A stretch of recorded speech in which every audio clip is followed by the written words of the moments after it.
جس عقیدت سے بپا کرتے ہو میلاد نبی، جس عقیدت سے بپا کرتے ہو میلاد نبی، فرش غم سے محمد کا، فرش غم سے محمد کا بچھاؤ لوگو، تابوت محمد کا اٹھاؤ لوگو، تابوت محمد کا اٹھاؤ لوگو۔ اعوذ باللہ من الشیطان الرجیم، بسم اللہ الرحمن الرحیم۔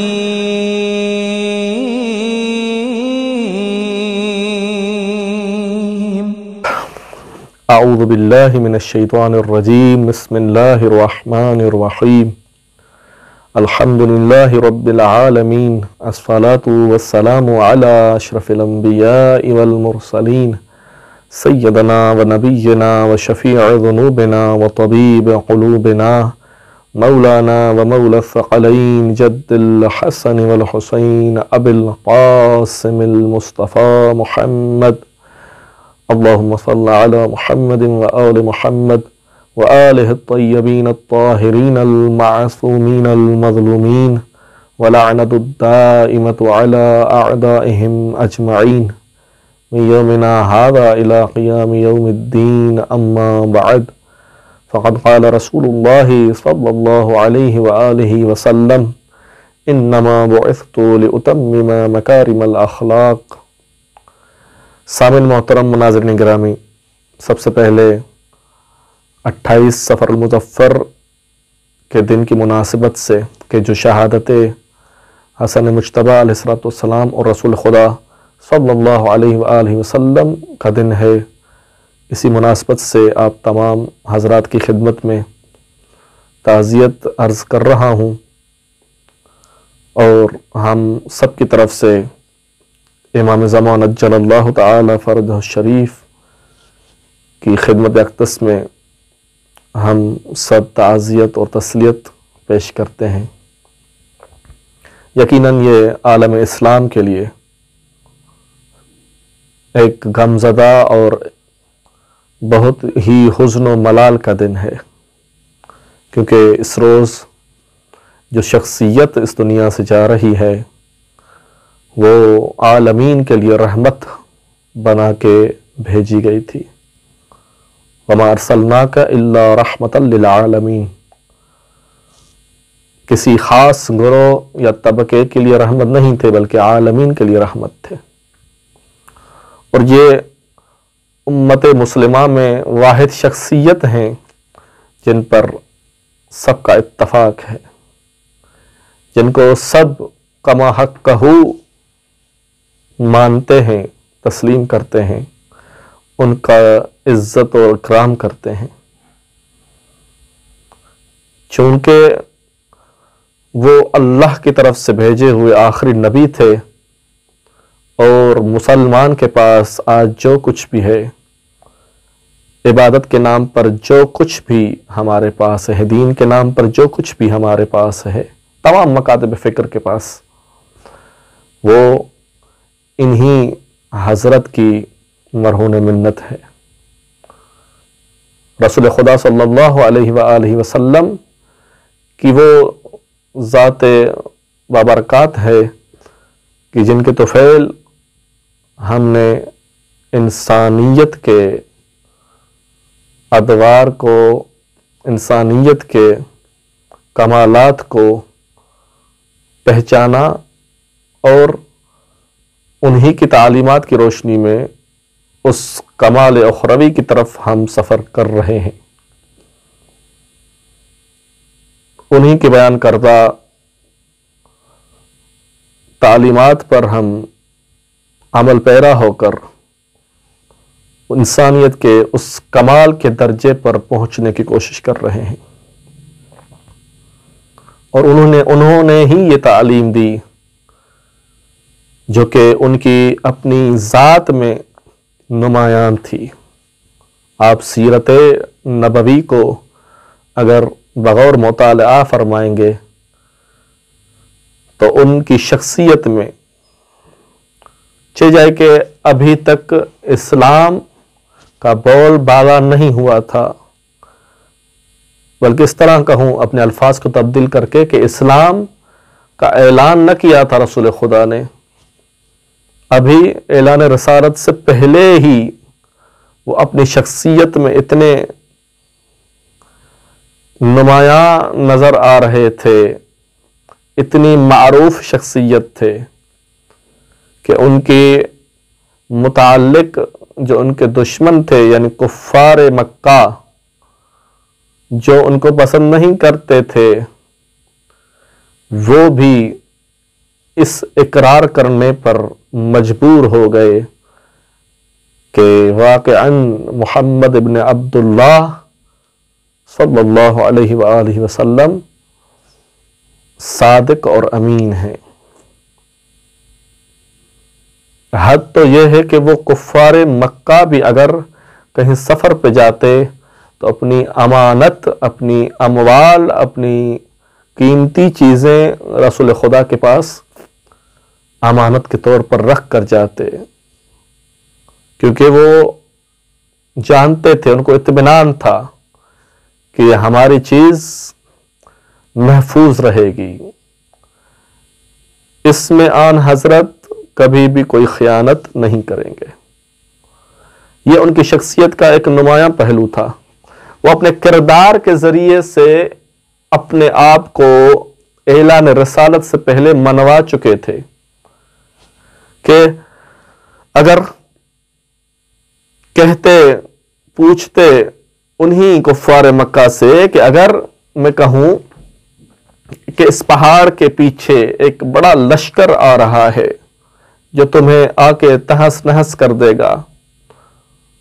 تمہیں قتل کرے گا، تمہارے اموال کو لوٹ لے گا، تو کیا تم یقین کرو گے؟ تو انہوں نے یک زباں ہو کر کہا تھا کہ ہاں یا رسول اللہ، ہم ضرور بضرور یقین کریں گے۔ پھر رسول خدا فرماتے ہیں کہ اگر تم لوگ میرے اس کہنے کے بعد اس پہاڑ کے پیچھے جاؤ اور دیکھو کہ وہاں پہ کوئی ایسی خبر نہیں، کوئی لشکر نہیں، تو کیا تمہارے کیا تاثرات ہوں گے؟ تم کیا کہو گے؟ چونکہ میں نے کہہ دیا تھا کہ ایک لشکر آ رہا ہے، تو تم کیا سمجھو گے؟ تمہارے تاثرات کیا ہوں گے؟ تو پھر بھی وہ یک زباں ہو کر کہتے ہیں کہ اے محمد، ہم کہیں گے ہماری آنکھیں نہیں دیکھ رہی، ہمارے آنکھوں کا یہ دھوکہ ہے کہ ہم اس لشکر کو نہیں دیکھ پا رہے، وگرنہ آپ کبھی جھوٹ نہیں بول سکتے۔ اللہ اکبر! یہ ان کے صادق ہونے کی دلیل ہے۔ امین اس طرح کے کفار مکہ اپنی امانتیں رکھ کے جاتے تھے اطمینان کے ساتھ کہ یہ واپس ہمیں مل جائیں گی، کہ جب شب ہجرت کر کے چلے گئے، امانتیں ان کے پاس ہیں کفار کی، پھر بھی مولا کائنات علی ابن ابی طالب علیہ السلام کو یہ تاکید کر رہے ہیں رسول خدا کہ اے علی، کل جب صبح اٹھو تو یہ جو امانتیں ہیں کفار مکہ کی، یہ سب امانتیں ان کے صاحب تک پہنچانا۔ اللہ اکبر! یعنی اتنا خیال تھا، یہ تھے امین، اور صادق اتنے تھے کہ کفار مکہ گواہی دے رہے ہیں کہ ہم اگر آپ کے کہنے پر جائیں اور اس پہاڑ کے پیچھے سے دیکھیں اور قافلہ اور لشکر نہ بھی آ رہا ہو تو ہم کہیں گے کہ ہاں ہماری آنکھوں کا دھوکہ ہے، وگرنہ آپ جھوٹ نہیں بول سکتے، آپ نے ہمیشہ سچ بیان کیا ہے۔ اس طرح سے اپنے کردار کے ذریعے سے اپنی شخصیت کو رسول خدا نے اعلان رسالت سے پہلے منوا لیا تھا، اور اپنے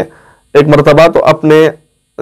مبعوث ہونے کا، اپنی بعثت کا مقصد بیان کرتے ہوئے فرما رہے ہیں کہ جو میں نے روایت اور حدیث آپ کی خدمت میں عنوان کلام میں پیش کی کہ رسول خدا صلی اللہ علیہ وآلہ وسلم خود بیان فرما رہے ہیں کہ انما بعثت لاتمم مکارم الاخلاق، کہ بے شک میں نبی جو ہوں، میں رسول جو ہوں، میں محمد بن عبداللہ صلی اللہ علیہ وآلہ وسلم جو ہوں، بھیجا ہی اس لیے گیا ہوں۔ انما کا لفظ جو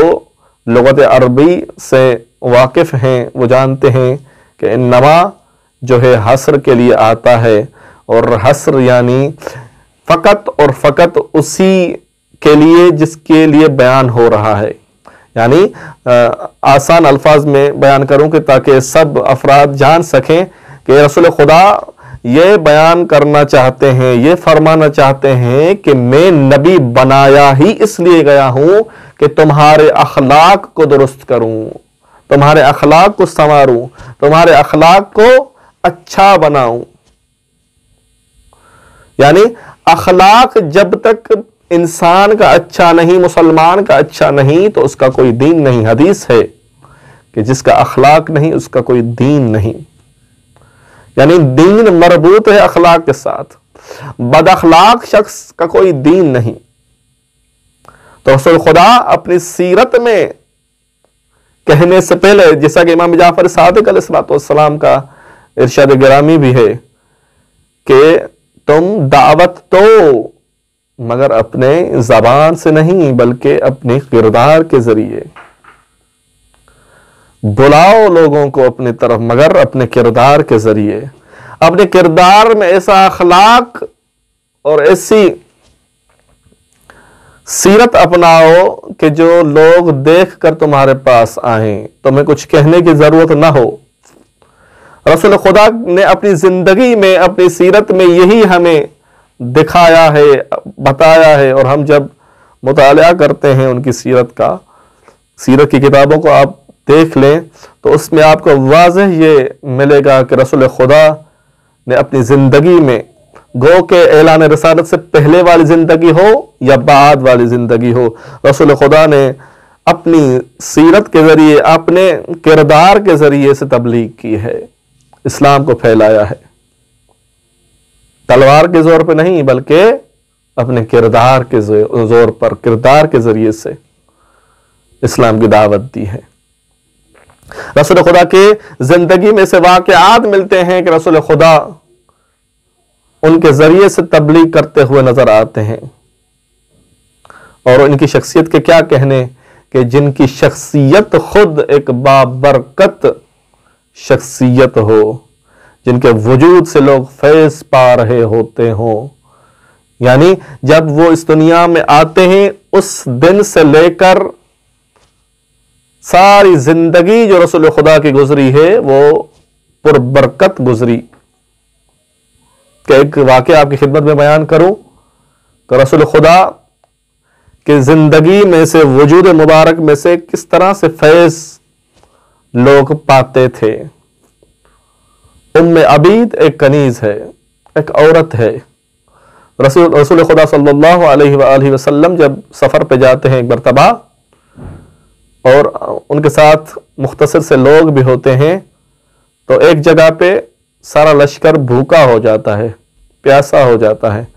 اور وہاں پہ کچھ کھانے اور پینے کو نہیں ملتا۔ تو بتایا جاتا ہے، روایت بتاتی ہے کہ ایک چھوٹا سا گھر، یا اس طرح کہہ رہے ہیں جھوپڑی نما ایک گھر تھا، اس جھوپڑی میں ایک عورت ام عبید رہتی تھی، اور جس کے پاس ایک بکری تھی۔ ام عبید کے پاس پہنچتے ہیں رسول خدا اور فرماتے ہیں کہ ہمارا لشکر، ہمارے لوگ بھوکے ہیں، اگر آپ کے پاس کچھ ہے تو ہمیں دیں کہ ہم وہ تناول کر کے سیر ہو جائیں۔ تو وہ ام عبید کہتی ہیں کہ یا رسول اللہ، اگر میرے پاس کچھ ہوتا تو میں ضرور آپ کو پیش کرتی، مگر میرے پاس فقط ایک بکری ہے جو بہت ہی لاغر ہے اور ضعیف ہے، اور دودھ تک نہیں دیتی کیونکہ ضعیف ہے، اس کے پاس اتنی طاقت نہیں کہ وہ اس کو دوہا جا سکے اور اس میں سے دودھ مل سکے۔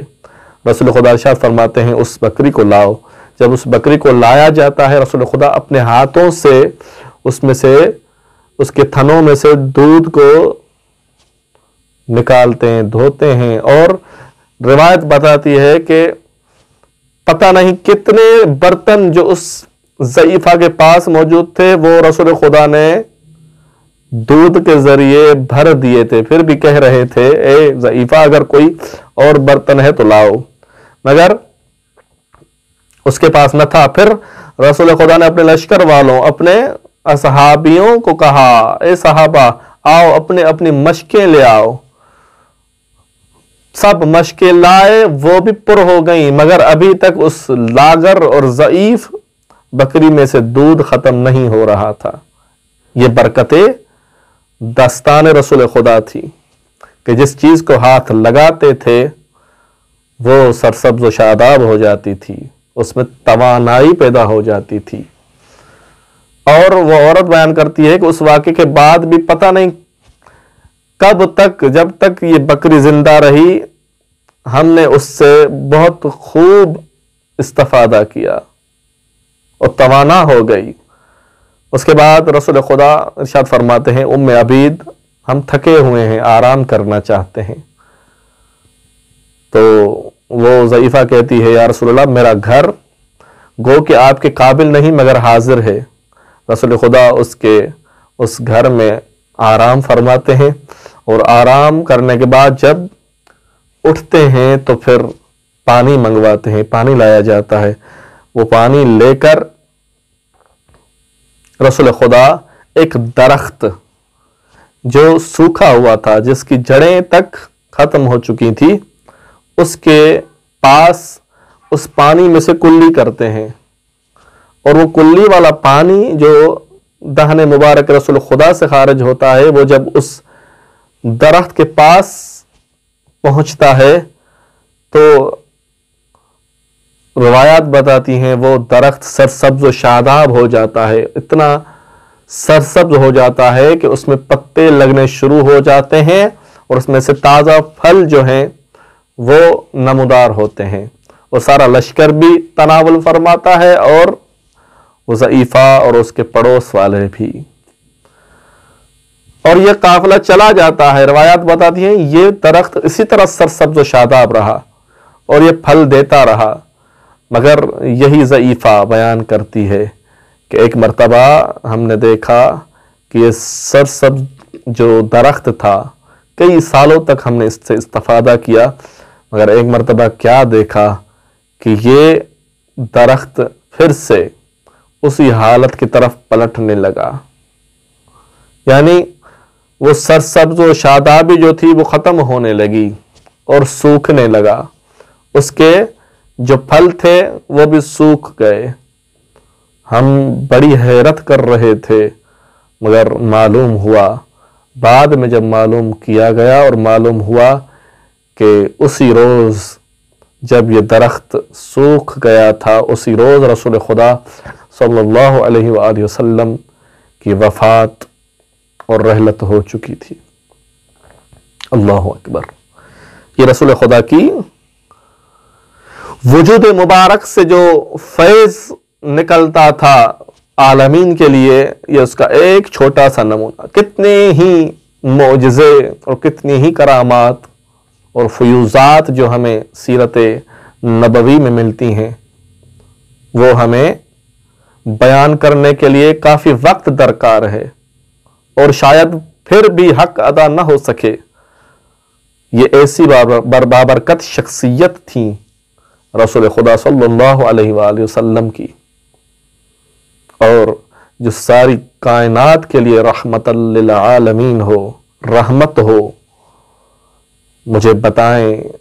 کہ وہ اپنے اہل و عیال کے لیے، اپنی اکلوتی بیٹی زہرا کے لیے، اپنے چہیتے نواس و حسن و حسین کے لیے، اپنے بھائی علی المرتضیٰ کے لیے کیسی عظمت کے مالک ہوں گے، کس طرح کی نعمت کے مثل ہوں گے۔ یہی وجہ ہے عزادارو 28 صفر المظفر رسول خدا کی رحلت کا دن، اس سے چند روز قبل روایات بتاتی ہیں کہ رسول خدا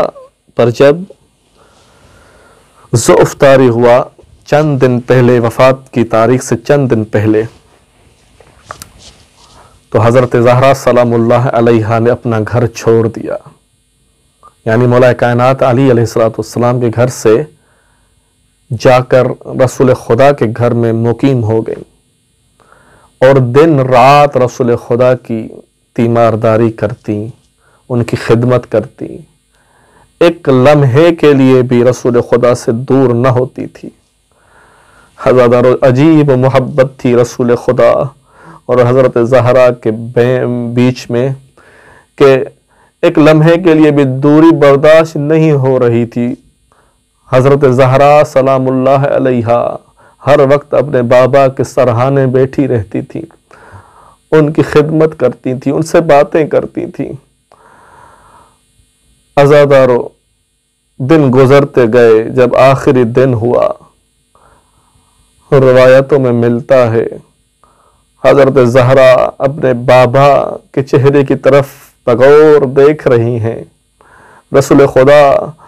بارہا مرتبہ غش کر جاتے ہیں، پھر افاقہ ہوتا ہے، پھر غش کر جاتے ہیں۔ اب جب غش کر گئے ہیں اور حضرت زہرا کی نگاہیں اپنے بابا کے چہرے پر ہیں اور زارو قطار رو رہی ہیں، ایک مرتبہ دروازے پر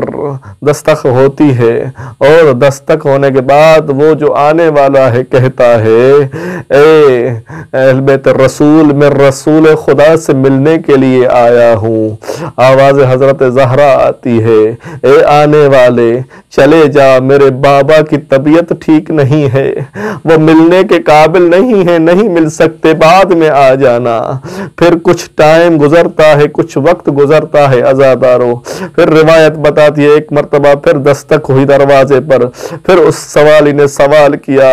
اے اہل بیت رسول مجھے اجازت چاہیے، میں آنا چاہتا ہوں، رسول خدا سے ملاقات کرنا چاہتا ہوں، مجھے کسی نے بھیجا ہے۔ آواز حضرت زہرا آتی ہے، اے آنے والے چلے جا، ارے میرے بابا کی طبیعت ٹھیک نہیں ہے، وہ ملاقات کرنے کے لائق نہیں ہے، چلا جا اور بعد میں آنا۔ پھر کچھ وقت گزرتا ہے عزادار، اور روایت بتاتی ہے پھر ایک مرتبہ دستک ہوتی ہے دروازے پر، اب کی بار بہت تیز دستک ہوئی تو حضرت زہرا کی آنکھوں سے آنسو جاری ہو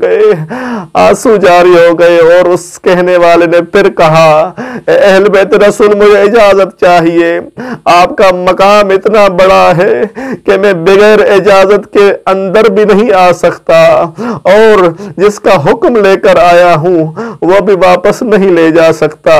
مجھے ضرور ملاقات کرنی ہے۔ بس عزادارو، یہ جب الفاظ حضرت زہرا نے سنے نا، ایک مرتبہ زارو قطار روئی اور جناب زہرا کے جو آنسو ہیں وہ جناب رسول خدا کے چہرے مبارک پر پڑے۔ رسول خدا بیدار ہوئے، گچ سے افاقہ ہوا اور کہا، اے زہرا، تمہاری ماں خدیجہ نے مجھے یہ وصیت کی تھی کہ زہرا کو کبھی رلانا نہیں، اپنی زندگی میں رونے نہیں دینا۔ اے زہرا، میری زندگی میں کیوں رو پڑی ہو؟ ابھی میں زندہ ہوں، ابھی تمہارا بابا زندہ ہے۔ آواز حضرت زہرا آتی ہے، بابا کوئی شخص ہے جو دروازے پہ آیا ہے، بار بار کہتا ہے آؤں، میں کہتی ہوں آپ کی طبیعت ناساز ہے، ملاقات نہیں کر سکتے، مگر وہ نہیں واپس جاتا۔ عزادارو، رسول خدا مسکراتے ہیں، اپنی بیٹی کی زیارت کرتے ہیں اور فرماتے ہیں، زہرا یہ تمہارے در کا مقام ہے، ارے یہ وہ ہے جو بچوں کو یتیم کرتا ہے، یہ وہ ہے جو عورتوں کو بیوہ کرتا ہے، یہ وہ ہے جو خدا کا پیغام لاتا ہے اور کسی کی اجازت کا منتظر نہیں رہتا۔ یہ تمہارا مقام ہے، یہ تمہارے گھر کا